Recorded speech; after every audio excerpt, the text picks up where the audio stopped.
Zavržena. Živela je dekle. Omožila se je in odšla je živeti na možev dom. Otrok ni rodila. Bila je hudo nesrečna zaradi tega, kajti mož je ni maral, ker mu ni mogla roditi otrok. Nekega dne sta se sporekla. Dekle je zbežala domov k svojim staršem. Mož je šel za njo, dohitel jo je na poti, ko je sedela in počivala ob cesti. Stopil je k njej in ji rekel: "Pojdi domov." Vrnila sta se, vrnila na njun skupni dom. Pa sta se spet sporekla. Mož je ni ljubil, ker mu ni rodila otrok, čež da je ona kriva, da nimata otrok. In spet je zbežala k svojim staršem. Ostala je pri njih.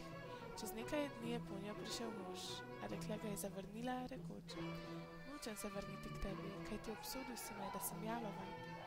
Takoj poslej živela pri starših. Njeno srce je bilo polno gorja in žalosti, ker jo je zavrgel soprog.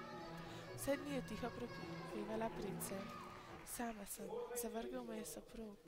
Sama sem, zavrgel me je moj soprog. Zavržena, oj, zavržena žena."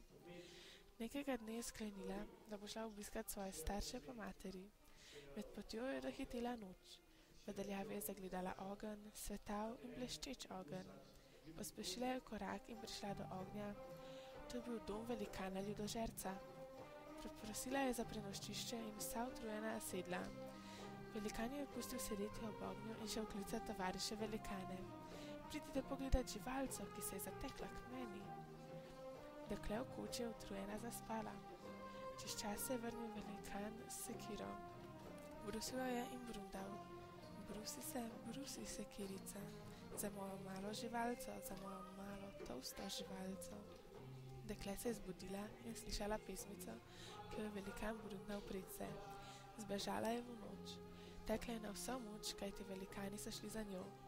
Pribežala je v gozd in se skrila med gosto drevje in grmičevje. Niso je našli, vrnili so se, odhoder so prišli. Ob zori je dekle prišla iz gozda in nadaljevala pot proti domu svojih starih staršev. Ostala bi pri njih, a ne za dolgo, kajti njeno gorje je prišlo za njo. Vrnila se je k materi, vrnila in poslej ostala tam. Pa se je zgodilo, da se je ponovno omožila. Rodila je dvojčke. Pri njej doma je bilo zdaj veselo. Otroka sta rasla in ona, njena mati, je bila srečna. Otroka sta rasla in doraščala. Kar naprej sta prepevala tole pesmico: "Babica, oj babica, daj nam kašo, mlečno kašo, hrano našo." Kadar sta tako pela, je njuna mati vedela, da sta lačna, nahranila jo je. Otroka sta jedla, rasla in se veselila. Tudi njihova mati je bila srečna v njih, svojih otrocih.